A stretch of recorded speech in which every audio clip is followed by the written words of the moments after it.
জি। আর SR তলে যে ঊর্ধ্বমুখী বলটা ছিল সেটা বের করছিলাম এভাবে AH2 রো জি।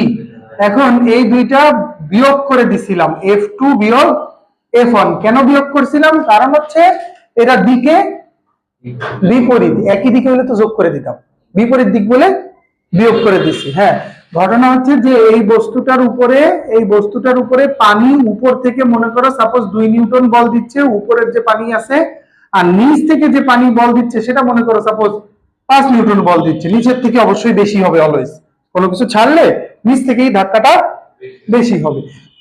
তো এখানে নিচের থেকে 5 নিউটন, এই জন্য নিচেরটা বড় উপরেরটা ছোট। তার মানে 5 থেকে যখন তুমি 2 বিয়োগ করতেছিলা তখন 3 নিউটন ছিল। এই টোটালি ঊর্ধ্বমুখী কতটুকু বল অনুভব করতেছে, মানে নিচের দিকে ধাক্কা উপরের দিকে ধাক্কা দুইটা মিলে মোটমাট 3 নিউটন ধাক্কা সে উপরের দিকে অনুভব করতেছে। আর তার ওজনটা কাজ করতেছে নিচের দিকে, তার ওজন যেটা সেটা তো এমজি।